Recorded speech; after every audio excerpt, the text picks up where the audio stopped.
Alright, hello there. So, today the post or mailman brought me another packet. So what's in it?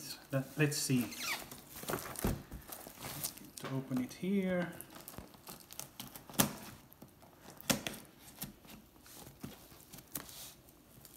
Strange packet. Maybe this is the most challenging part in the whole thing.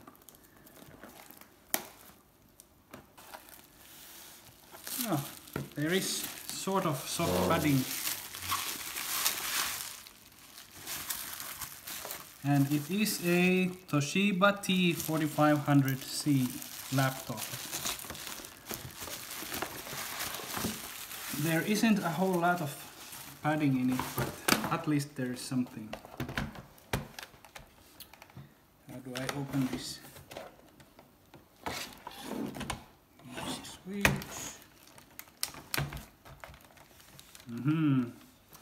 At least the display does not seem to be cracked.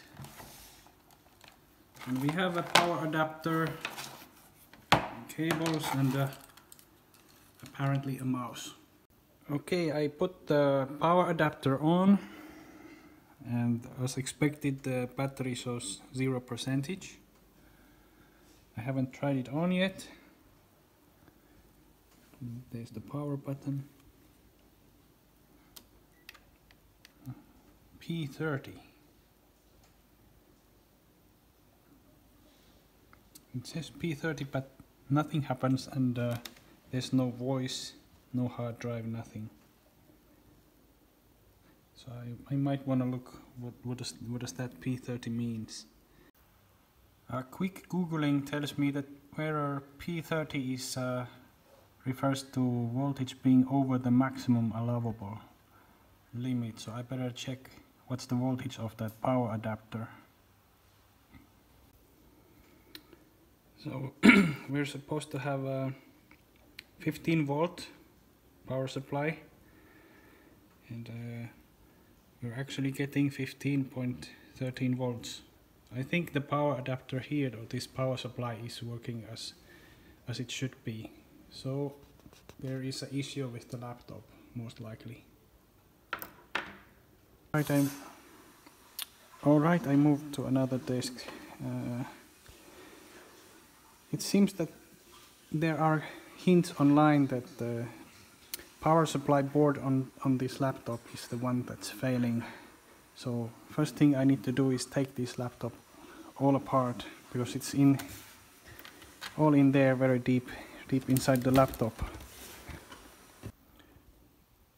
So I opened the 4 screws in the back side and just worked my way out.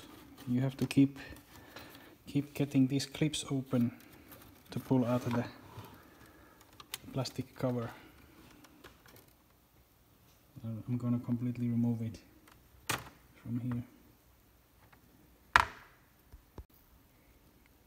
And there's a one little bugger under here, which you don't want to crack the case. You have to remove that as well.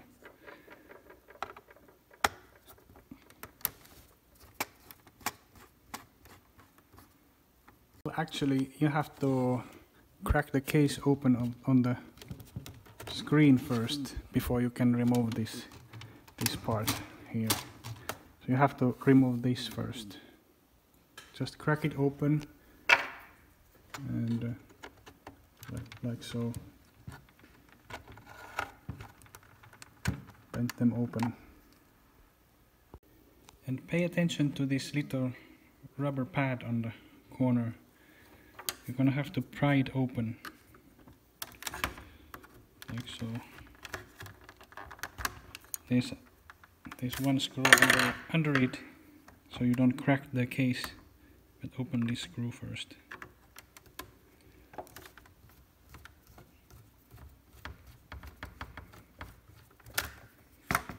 On both sides. And once you've removed the cover of the display, check back on the other side. There's still a few screws in here, or a couple of them, that keep the case on. So get rid of those screws. Okay, I got the top cover removed.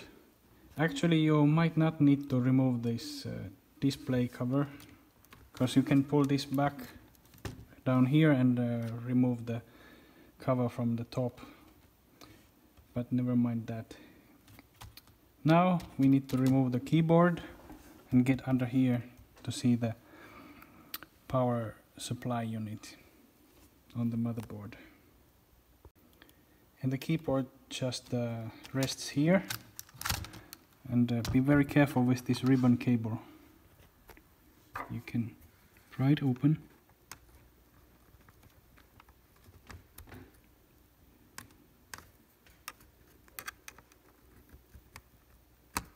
And once that's open, you should be able to pull it away.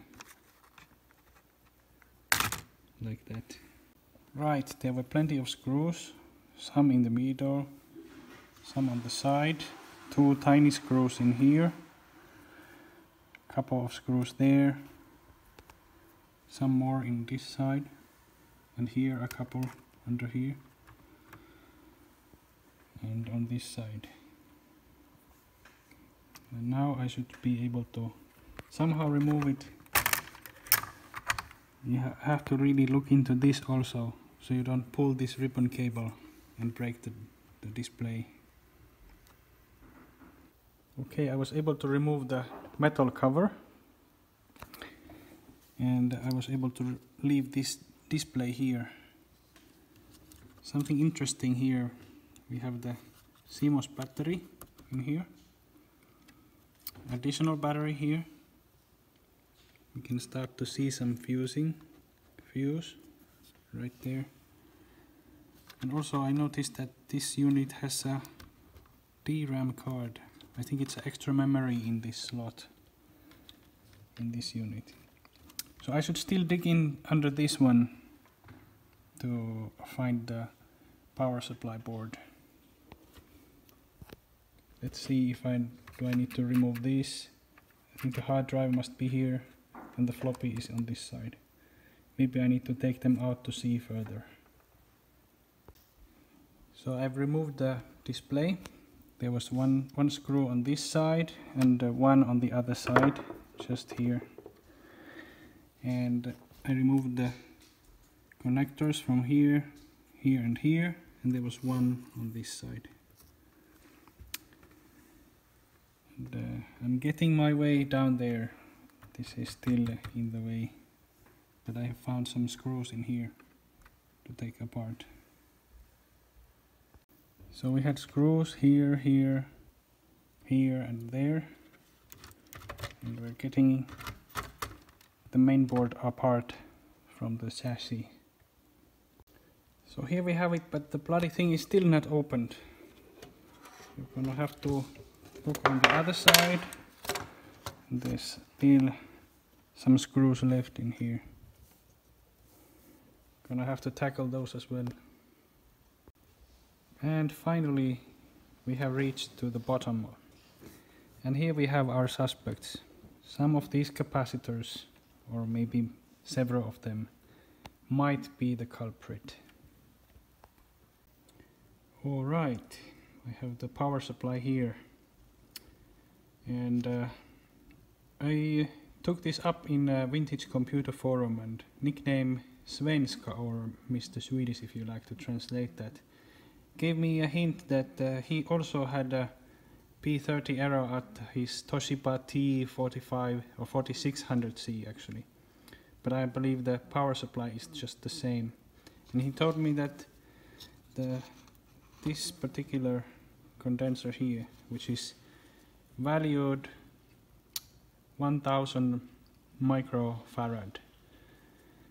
After he replaced that, he got rid of his P30 error and got his laptop to work. So I'm going to start by trying to replace this cap.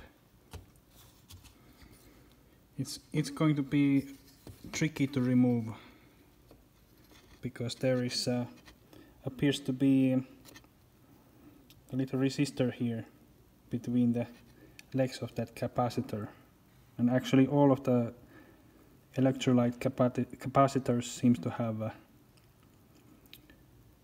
some sort of resistor there. So it's going to make things trickier.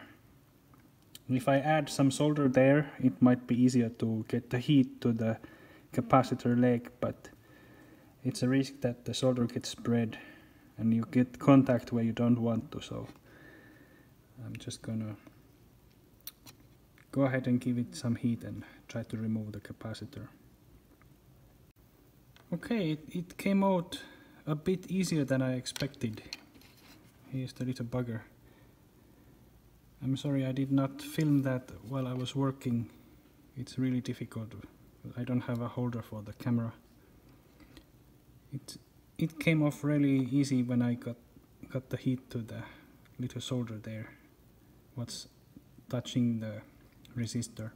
So I'm just going to try and put the new capacitor there. I've got a bunch of new capacitors, so I can replace all of them if I need to.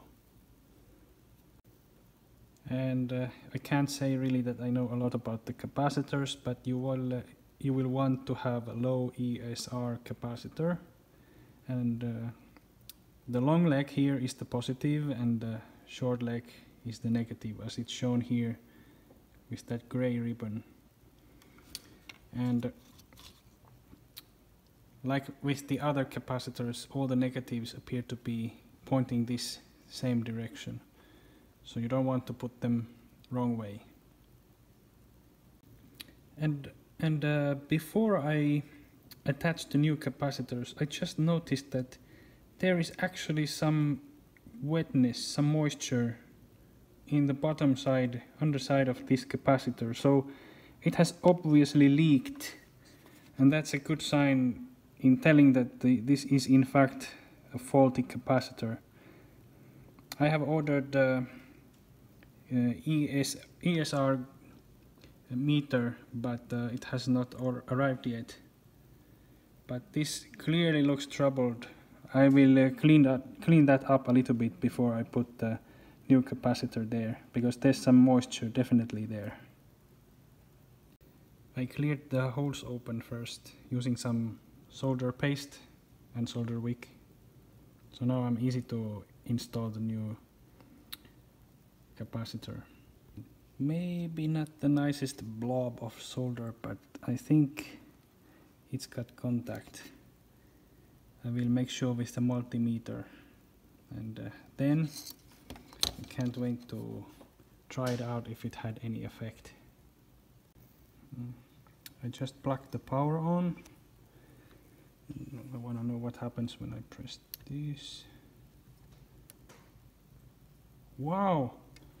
I don't see a P30 error, I see on sign. So I want to hook this up to the... Wow! I have made a difference. I have clearly made a difference. So let me see if I can get anything from the display. So my first attempt with the monitor. Is there any life in it? We're on. The monitor stays dead. There is something on the screen, but it doesn't look good. Uh-oh.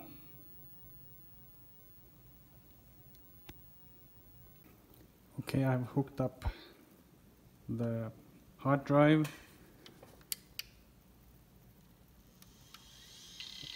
I can hear the hard drive is doing something. The screen doesn't really get on the right way. We're getting some gray pixels. They are definitely pixels, but it doesn't look right, obviously. But the computer has power now because the hard drive is turning on, and we have a on signal here and some strange faucet, whatever that is. Right then, I had a bit of a trouble with the screen because the upper corner was gray gray bar here, and I noticed that there was some level of corrosion in here, and I applied some heat with my soldering iron. I needed to do that a couple of times before the gray bar was vanished. Now when I started the power on, nothing happened.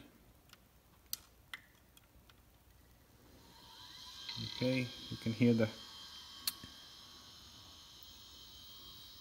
hard drive. There is a text, brief text, and no more gray bar. However, this basic was aborted, so it will not boot. Some strange reason it's not booting from hard drive, nor it's booting from the floppy. And I have a boot disk here, so I still have to look into that. And I had a big trouble trying to start the MS-DOS from that hard drive, and also it just refused to boot it from the disk. So I had an idea. I attached the hard drive to a desktop computer with an adapter, IDE adapter, and the BIOS would recognize the hard drive, but it wouldn't boot from it. And I have now noticed why, because the hard drive is completely empty. There's nothing in it. What am I trying to do here is I'm trying to transfer system to the hard drive so that it would boot up from it. We'll see. Okay, so I copied the MS-DOS from the boot disk to the C drive. Let's find out if it will boot. I have pulled out the disk from the floppy drive.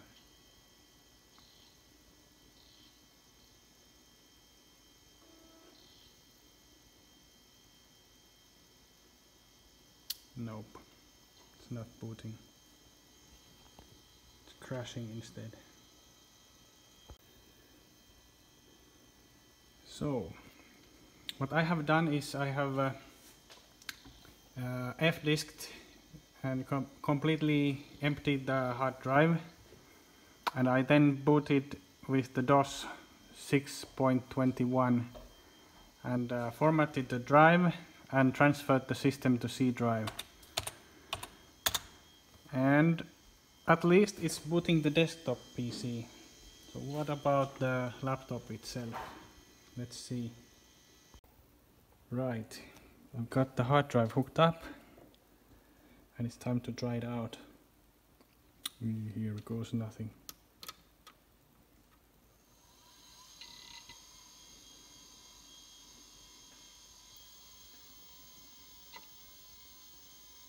Memory check.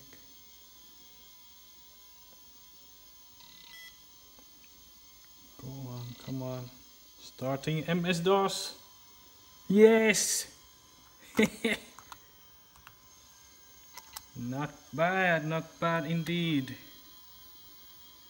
How about the floppy drive?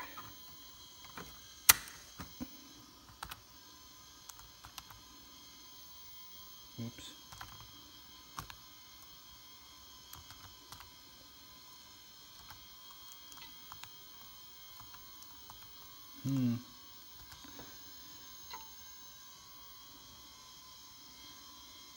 I gotta figure out how to make a column.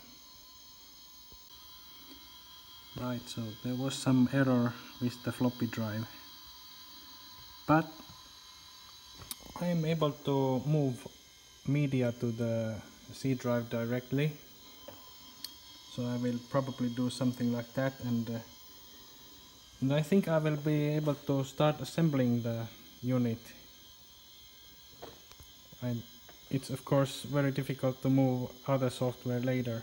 You would have to tear it apart, but I'm at least really happy that it's booting from the hard drive now. Right, I'm on my way of putting this thing back together. I have already copied quite a few games and some other media to the hard drive. For example, Windows 3.1 installation disks. There were 7 floppies. I don't know if it's possible to install from there, but I'm gonna find out.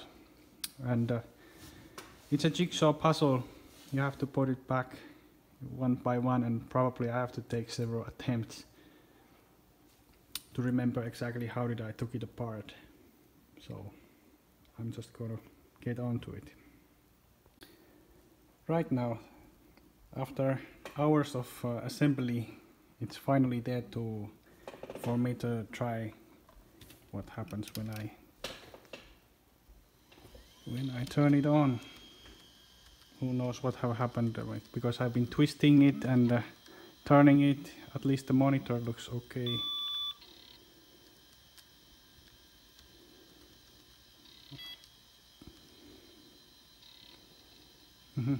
I was unable to go to BIOS, but it booted. It indeed booted again. And now I have some media in it. And we have Tetris.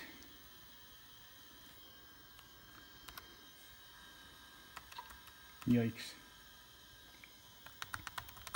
I don't know the keys. Oh, they're there. 7, 8. Whoa. There's no numeric pad here, so that's gonna be a big problem. Not good. Border dash.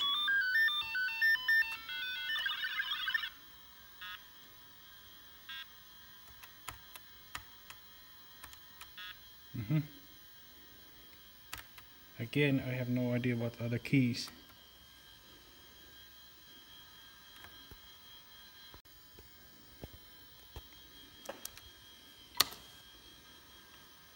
Wolfenstein.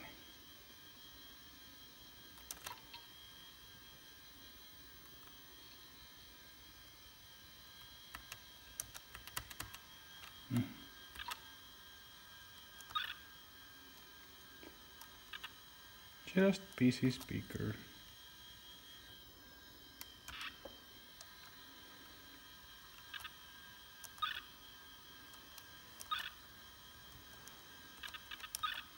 Can I play, Daddy?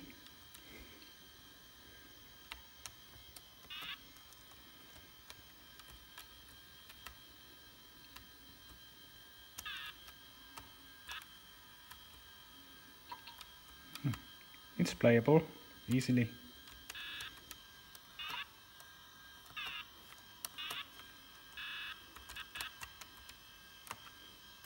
Where do I fire with it?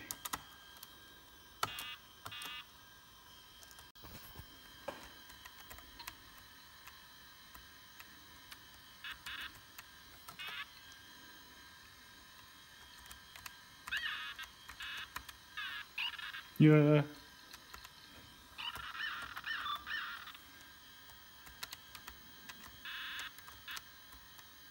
Okay, it's working.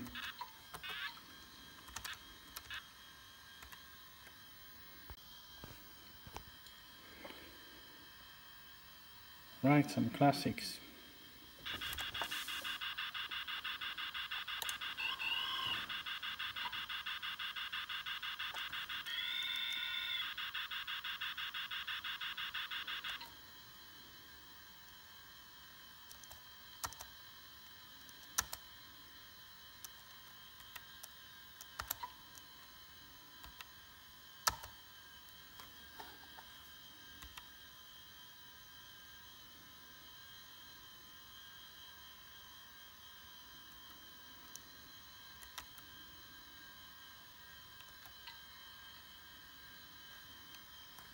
Oh, I noticed the mouse driver did not recognize PS2 mouse. That's not good.